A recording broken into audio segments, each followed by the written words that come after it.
لله رب العالمين.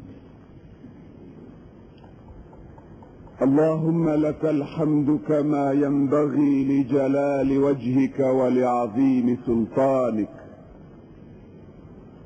سبحانك اللهم لا نحصي ثناء عليك أنت كما أثنيت على نفسك. أشهد أن لا إله إلا أنت وحدك ربي لا شريك لك، وأشهد أن سيدنا محمدا عبدك ورسولك وخاتم أنبيائك فلا نبي بعده. من رغب في سنة محمد وصل، ومن رغب عن سنة محمد غوى وخسر وضل وانفصل. اللهم فصل وسلم وبارك على هذا النبي العظيم صاحب الخلق الكريم سيدنا محمد، وعلى آله وأصحابه ومن سار على نهجه إلى يوم الدين. أوصيكم عباد الله بتقوى الله، وأحثكم على طاعته، وأستفتح بالذي هو خير.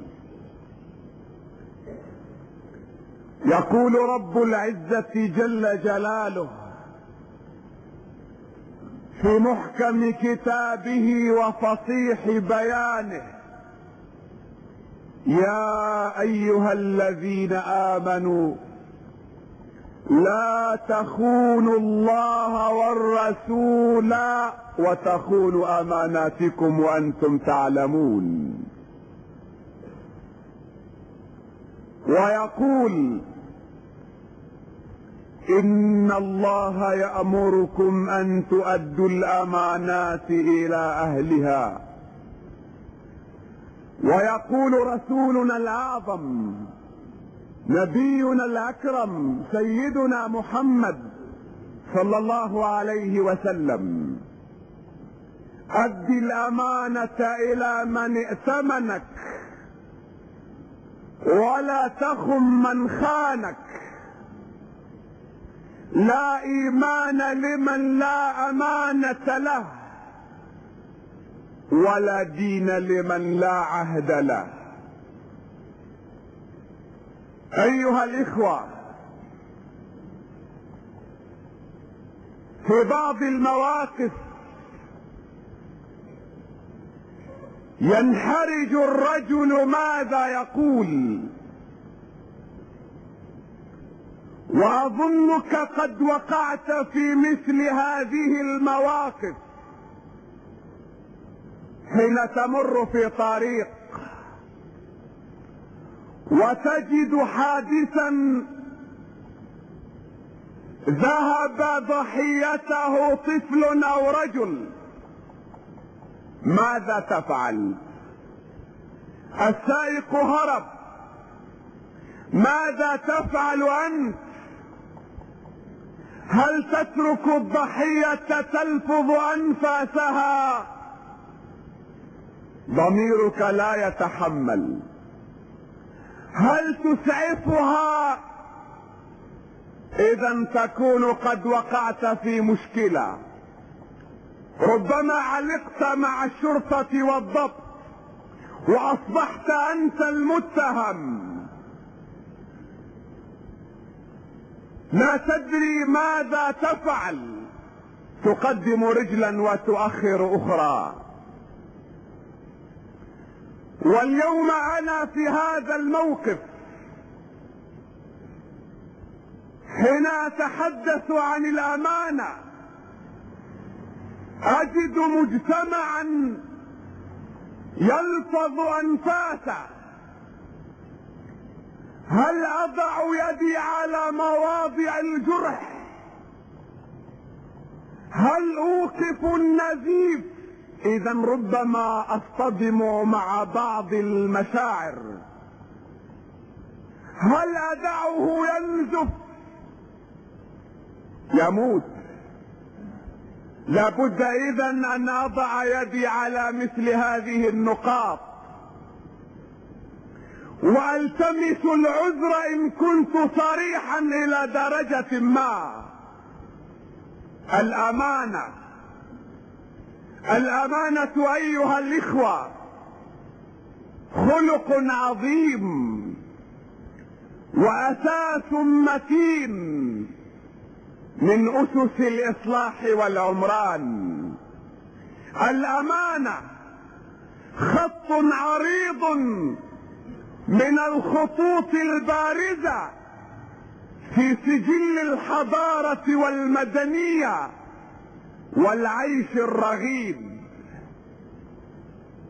إذن أستطيع أن أقول لا تستقيم حياة ولا يصلح مجتمع ولا تسود أمة ولا يشمخ فرد إلا بالأمانة. لا الأمانة التي أجهضتموها، لا أقصد بالأمانة تلك التي خنقتموها حتى ضمرت وأصبحت حكرا على دريهمات تودعها عند غيرك. لا، انما اقصد بالامانة تلك التي يتسع مفهومها تتشعب طرقها تتعدد نواحيها حتى تشمل الحياة كلها، حتى تعم الدين كله بكل عقائده، بكل عباداته، بكل فروضه واحكامه، بكل رسومه وحدوده، بكل اخلاقه، قيمه، مبادئه، سننه. اذ الامانة في عرف الاسلام ايها الاخوة هي كل شيء اؤتمنت عليه من مال وودائع وكنوز وغنائم وعلوم واسرار وحكم وقضاء ووظيفة ومهنة وحكم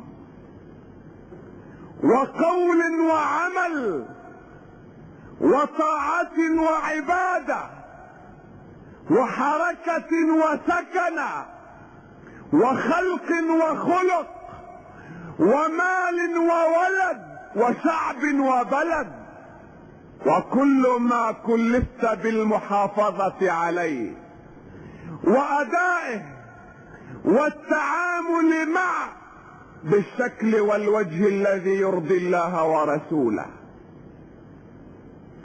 وأي تفريط في الأمانة أيها الإخوة، أي تفريط في الأمانة سيؤدي إلى اختلاف موازين الحياة وشيوع الخيانة في الأرض وسيادة الفساد بين العباد.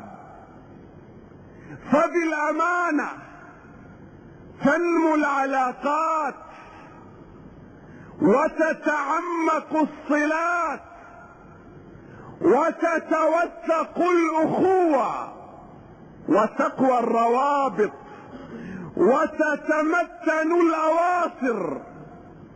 بالأمانة تذبل الخلافات، تضمحل العداوات، تتلاشى الخصومات.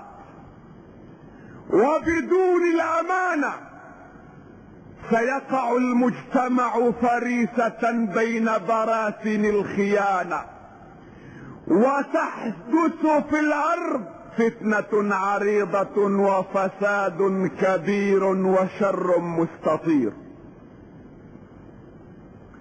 وإن وقتكم الحاضر ومجتمعكم المعاصر لهو أكبر دليل على النتائج السيئة التي تترتب على الخيانة.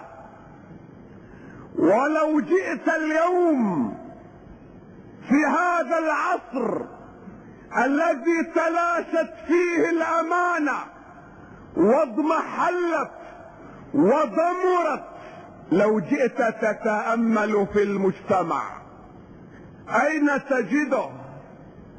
ستجده غارقا في أوحال الخيانة، تدنست أثوابه حتى أعلاها بأوساخها. لو أنك جئت إلى المجتمع ستجد الريبة عمت كل الناس، والشكوك ساورت كل النفوس، والوساوس خالطت كل القلوب، حتى طغت المادة وتحكمت الشهوات وسيطرت الأهواء وفسدت الضمائر وخربت الذمم.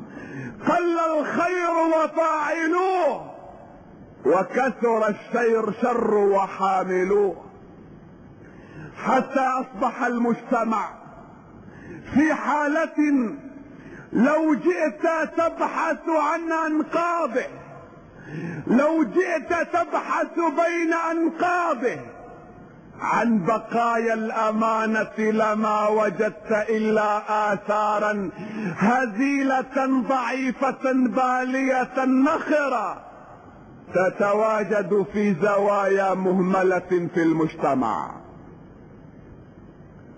هذا كلام أيها الإخوة أظنكم جميعا توافقونني عليه، فهو واقع نشعر به جميعا وحقيقة نسلم بها بل نلمسها كل لحظة. نحن جميعا نجمع على أن الخيانة أفظع مرض، أشد داء، أخطر خلق يهدد المجتمع وينسف كيانه من أساسه. هذا كله أنتم مجمعون عليه، غير أن الذي أراكم ستجمعون عليه وهو حقيقة لا شك فيه، أن كل واحد منا يوزع ألقاب الخيانة والأمانة كما يشاء وحسب ما يريد وتقتضيه المصلحة،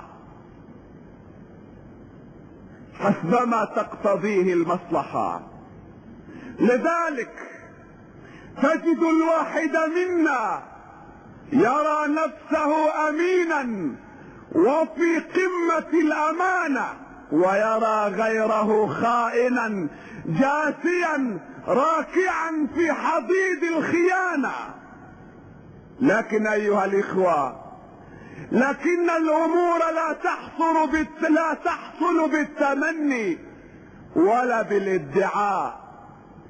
المسألة تحتاج إلى أدلة وبراهين.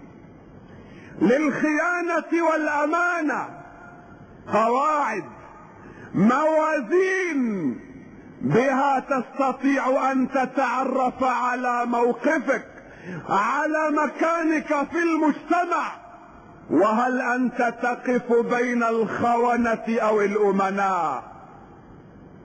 هل أنت أمين؟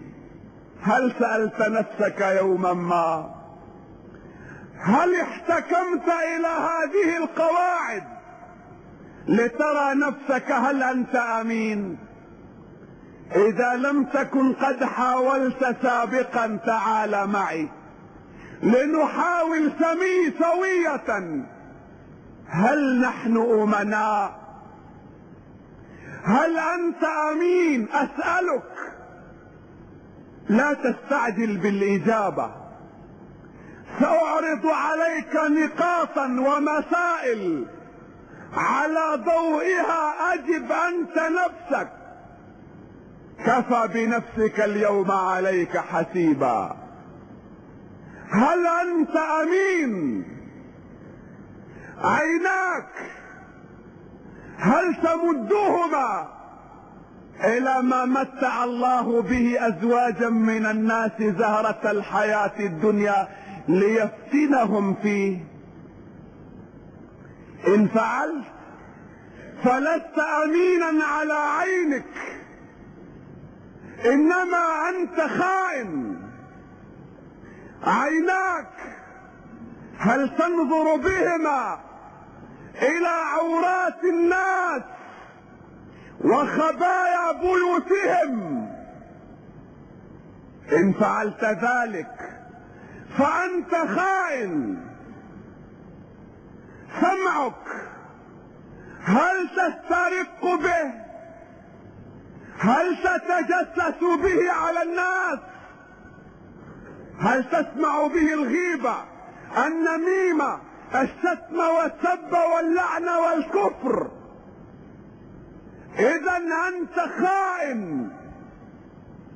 لسانك هل تلمز به الآخرين، تنتقصهم به، تحتقرهم، تخوض في أعراضهم، تأكل به لحومهم؟ إذا أنت خائن. شهوتك هل تنالها مما حرم الله؟ لذتك هل تبحث عنها خارج الحدود التي رسمها الله لك؟ إذا أنت خائن. قلبك هل تسمح للأوهام والوساوس والخطرات أن تجوس خلال دياره؟ إذا أنت خائن. صدرك هل جعلته مزرعة بذرت فيه بذور الحقد والحسد والعداوة والكراهية؟ إذا أنت خائن. عقلك، تفكيرك هل عطلته؟ هل وأته في تراب تقليدك للآخرين؟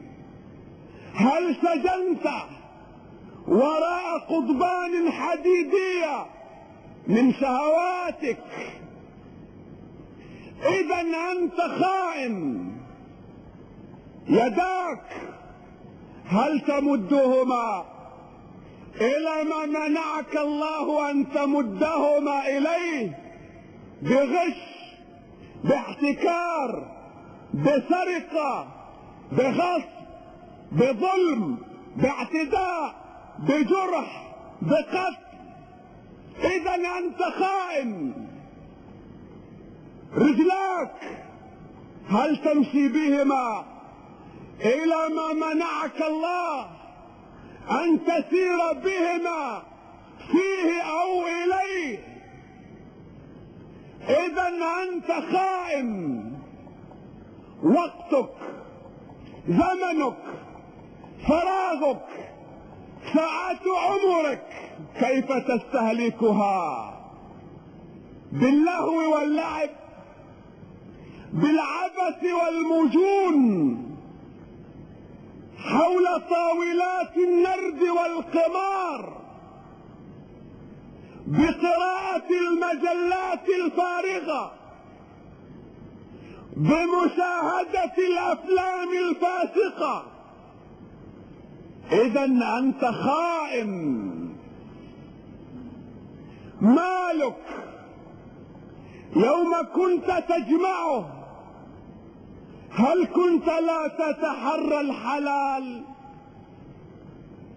اليوم حين تنفقه هل لا تتحرى طاعة الله وخدمة المجتمع؟ إذا أنت خائن. صلاتك هل تتهاون فيها تراخيا أو تركا؟ هل تتساهل في فروضها في شروطها؟ إذا أنت خائن. إن كنت تحافظ على صلاتك، هل هذه الصلاة لا تنهاك عن الفحشاء والمنكر؟ إذا أنت خائن. إن كنت من الذين يرتادون المساجد، هل تؤذي من في المسجد وفي طريق المسجد بصوتك، بصورتك، بمظهرك، برائحتك؟ إذا أنت خائن. إن كنت صائما، هل صومك إمساك عن الطعام والشراب ثم ترك لعنان الشهوات؟ إذا أنت خائن. زكاتك هل تتلاعب بها وتعبث بها وتضعها في جيوب الأغنياء من أقاربك وتضع الجيران جياعا؟ إذا أنت خائن. حجك هل فسقت فيه ورفثت وعدت كما يقول المثل: عدت إلينا شفرة بعد أن كنت سكينا؟ إذا أنت خائن. إن كنت ابنا، هل تعق والديك في طاعة الله وتطيعهما في معصية الله؟ إذا أنت خائن. إن كنت أبا، هل تهمل أبنائك تدفعهم إلى الشارع يتلقون تربيتهم من كل رائح وغاب؟ إذا أنت خائن.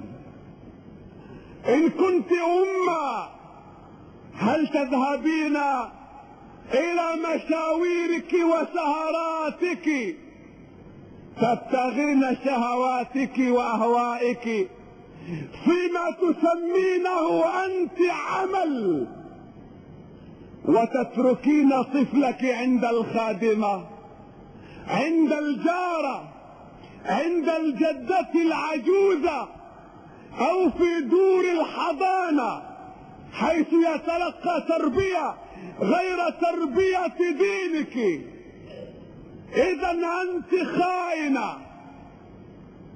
إن كنت زوجة، هل تتجملين للشارع وتتزينين لأبنائه أضعاف ما تتجملين لبيتك وتتزينين لزوجك؟ إذا أنت خائنة. إن كنت زوجا، هل تسمح لزوجتك أن تخالط الرجال وتختلي بهم وتستقبلهم دونك؟ هل تسمح لها أن تخرج كاشفة شعرها مبدية صدرها أو نحرها، معرية ساعديها أو ساقيها؟ إذا أنت زوج خائن. حين تصاحبها في سوق، في طريق، في محل، وتراها تتقصع في مشيتها، تتمايل في حركاتها، هل تسكت؟ هل تنبسط؟ بل هل تعجب أنت الآخر بحركاتها اللطيفة وقوامها الرزين الذي به استطاعت أن تلفت أنظار أبناء الشارع. إذا أنت خائن. إن كنت تاجرا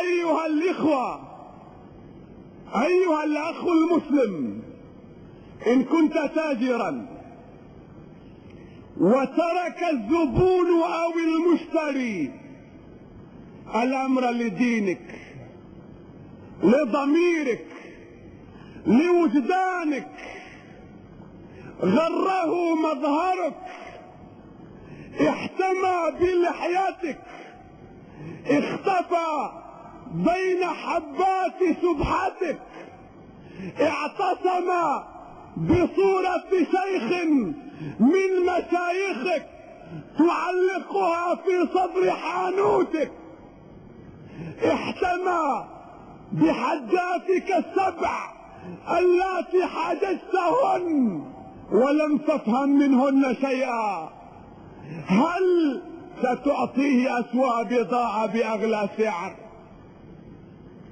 إذا أنت خائن. إذا بعت سلعة معيبة هل تسكت على عيبها؟ هل تطفف الكيل والميزان؟ إذا بعت 100 غرام من الشاي هل تضعه في كيس ورق يزن 50 غراما؟ إذا أردت أن تبيع كيلوا من الحلو هل تضعه في كرتونة تزن نصف كيلو؟ لتبيع الورق بسعر الشاي والكرتونة بسعر الحلو، إذا أنت خائن. هل تبيع الماء الأبيض على أنه حليب؟ وكما يقول المثل: هل بركة الحليب في يدك كما أن بركة السنين في يد أمك؟ إذا أنت خائن. هل تبيع الماء على أنه مازوت أو تبيع الغاز على أنه بنزين؟ إذا أنت خائن. إن كنت قصابا هل تبيع الشحم بدل اللحم والمصران بدل الشحم والجلد بدل المصران والأوساخ بدل الجلد؟ إذا أنت خائن. إذا استقرضك رجل مالا وليس له عليك بينة هل تنكر حقه؟ إذا استودعك وديعة هل تستعملها دون إذن من صاحبها؟ إذا أنت خائن. إن كنت متعهدا هل تلتف على دفتر الشروط؟ هل تتهرب من القيود؟ هل تعمل في الخفاء وتبني في الظلام من أجل أن تنقص كمية الإسمنت أو الحديد، أو تضع البلوك موضع الحجر أو الحجر موضع الإسمنت المسلح؟ إذا أنت متعهد خائن. إن كنت مهندسا هل تستلم من هذا المتعهد الخائن عمله على علاته وعيوبه مقابل أن يدهن شواربك بسمنه أو يغمس خبزك في زيته؟ اذا انت مهندس خائن. ان كنت معلما هل تهمل واجبك تجاه طلابك؟ هل تهمل واجبك في تحضير دروسك؟ هل تدع براعم المجتمع التي وضعت في عهدتك هل تدعها تذبل بين يديك؟ هل توقع الساعات التي ما حضرت الا في نهايتها او ربما ما حضرتها اصلا؟ اذا انت معلم خائن. ان كنت معلمة هل تشغلين طلابك بسنارة المغزل وتصفيف خيوط الحرير والصوف من اجل ان تنسجي لقوامك الرزين بلوزة او لزوجك كنزة او لطفلك بدلة؟ اذا انت معلمة خائنة. ان كنت مراقبا في مركز امتحانات هل تتحرك كساعي بريد؟ هل تعمل كمراسل تنتقل من زاوية الى زاوية تنقل الراشدات من طالب الى طالب؟ واكثر من هذا هل تمزق ورقة ابن فلان ليتأتي بدلا عنها ورقة كتبت في الخارج وجهزت على طريق الأبنية المسبقة الصنع؟ إذا أنت مراقب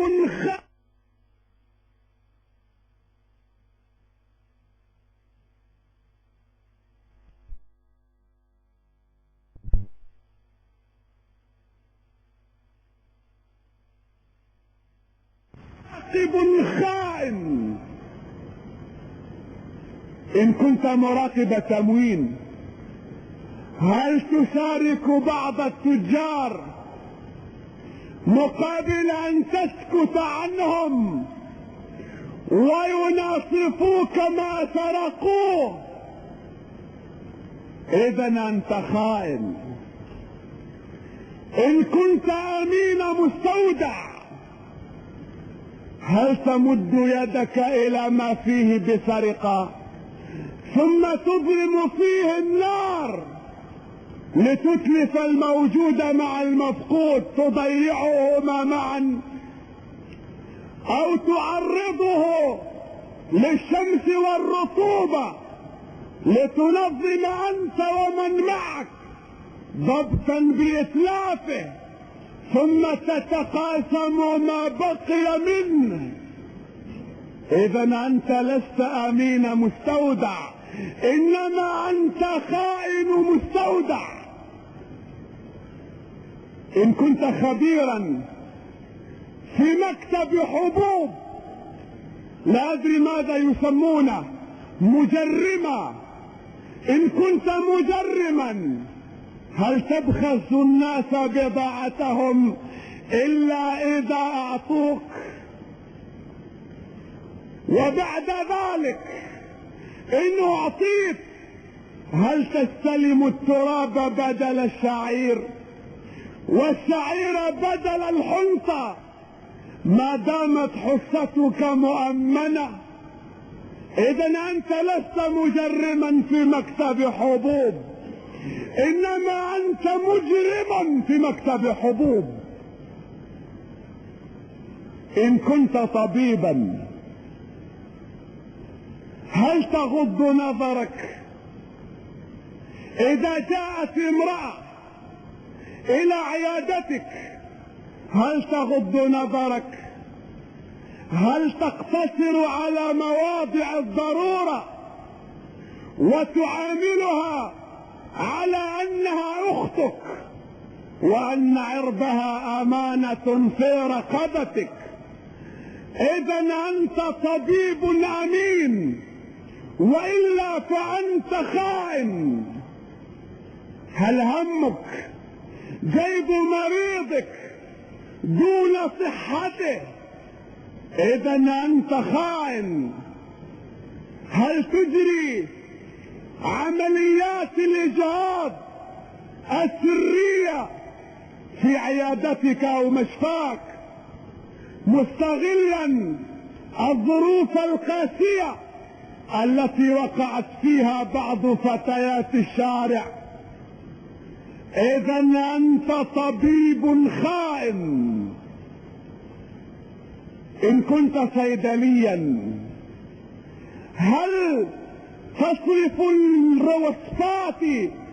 هل تصرف الوصفات دراهم بدل الادوية لتقاسم الغشاشين الذين يسرقون من صناديق نقاباتهم؟ اذا انت خائن. ان كنت سائقا هل تقود سيارتك دون ان توفر فيها اسباب الامان؟ هل تحملها فوق طاقتها؟ هل تقودها بسرعة تزيد على المسموح بها فتعرض حياتك وحياة الاخرين للخطر؟ اذا انت سائق خائن. ان كنت رجل مرور هل تتسامح مع هذا السائق المتهور ما دام يقذف على وجهك 10 ليرات؟ اذا انت رجل مرور خائن. ان كنت ضابطا هل تعطي لعناصرك اجازات طويلة الاجل مقابل ان يتنازلوا لك عن رواتبهم؟ اذا انت ضابط خائن. ان كنت رجل امن هل تكتب ضبطك كما شاهدت وسمعت؟ فانت رجل امن امين. ام انك تزيد عليه املاحا وتوابل من عندياتك؟ اذا انت رجل امن خائن. ان كنت رئيس مفرزة مخفر دورية اكبر او اصغر هل تفرض على عناصرك الاتاوات والضرائب مقابل ان تطلق ايديهم في منطقة ما يعبثون ويسرقون وينهبون ويرتشون؟ اذا انت خائن. ان كنت كاتب تقارير هل تكتبها انطلاقا من مصلحة الامة ومنفعة الشعب؟ اذا انت كاتب تقارير امين. اما انت تكتب لتزيد رصيدك من التقارير ولتضرب الرقم القياسي وليقال عنك ان خطك جميل ولسانك فصيح؟ اذا انت خائن. ان كنت محققا هل تحقق على ضوء قول الله يا ايها الذين امنوا ان جاءكم فاسق بنبأ فتبينوا ان تصيبوا قوما بجهالة فتصبحوا على ما فعلتم نادمين؟ اذا انت محقق امين، والا فانت خائن. إن كنت محاميا هل تتوكل للمظلوم فقط؟ إذا أنت محام أمين أم أنك تتوكل لكل من يدفع لك؟ فأنت حينئذ محام خائن. إن كنت قاضيا هل القوي عندك ضعيف حتى تأخذ منه الحق؟ وهل الضعيف عندك قوي حتى تأخذ له الحق؟ إذا أنت قاض أمين، وإلا فأنت خائن. إن كنت رئيس شركة، مدير دائرة، هل تستخدم الموظفين على أساس خبراتهم وكفاءتهم بغض النظر عن انتماءاتهم القومية أو اتجاهاتهم السياسية؟ إذا أنت مدير أمين. أم أنك تتغافل الخبرة وتتناسى الكفاءة وتعينهم بموجب اتجاهاتهم أو على أنهم من عائلتك أو عشيرتك أو بني قومك؟ إذا أنت مدير خائن. هل تستعمل هاتف الدائرة لمصلحتك؟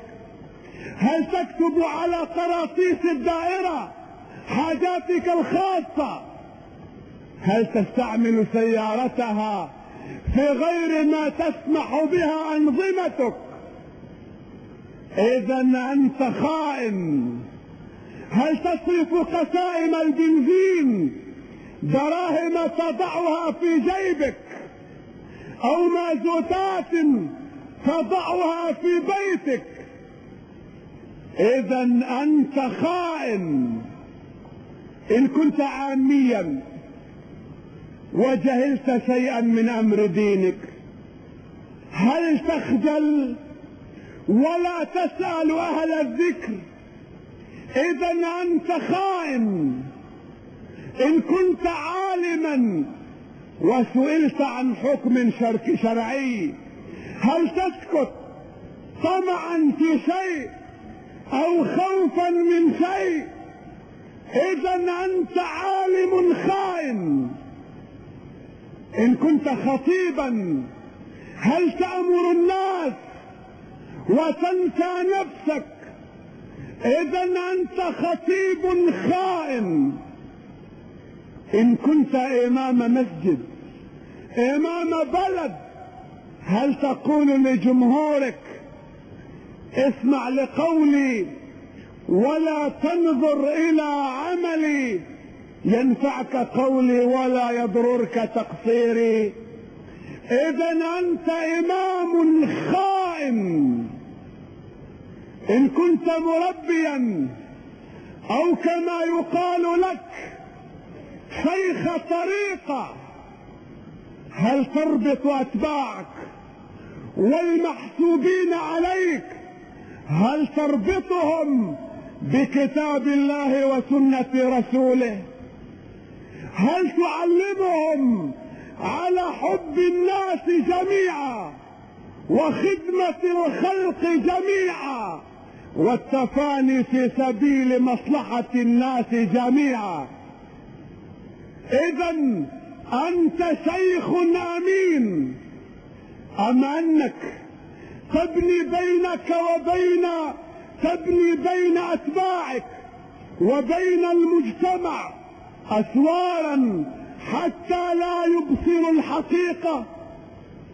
هل تأمرهم أن يقطعوا أقاربهم وأرحامهم، يظلموا من عفا عنهم، يسيئوا إلى من أحسن إليهم، تغسل أدمغتهم ليبقوا بلا حراك كالميت بين يدي الغاسل، تقلبهم كما تشاء كما تشتهي، تستغلهم تبني أمجادا وعروشا على أكتافهم، إذا أنت شيخ طريقة خائن. إن كنت زعيم بلد، رئيس دولة، ملك مملكة، سلطان سلطنة، هل تتحرك وتسكن؟ تقوم وتقعد، تحارب وتسالم انطلاقا من مصلحة بلدك وشعبك؟ إذا أنت رئيس أمين، وإلا فأنت خائن. إذا استنجد بك رجل وأنت قادر على نجدته، هل تتقاعد؟ إذا أنت خائن. إذا بت شبعان وجارك إلى جانبك جائع، إذا أنت خائن. أطلت عليكم أيها الإخوة، هل ميزتم بعد هذا الأمناء من الخونة؟ ألا ما أكثر الخونة في مجتمع اليوم، وما أعرض شريحتهم، وما أشد ضررهم. فتبا لأمة هؤلاء هم أفرادها، أستغفر الله، ليسوا أفرادا. تبا لأمة هؤلاء هم حشراتها. يا شقاء أمة هؤلاء هم جراثيمها. يا خسارة مجتمع هؤلاء هم فيروساتها. يا قلة بركة مسجد هؤلاء هم رواده. يا شدة غضب رب هؤلاء هم عباده. يا شدة أسف وألم نبي هؤلاء هم أتباعه والمحسوبون عليه. فهل ميزتم الأمناء من الخونة؟ وهل عرفتم أن الأمانة ليست حكرا على دريهمات تودع عندك؟ وهل عرفتم أن الأمانة يتسع مفهومها، تتعدد نواحيها، ولذلك رفضت السماوات والأرض والجبال أن يحملنها؟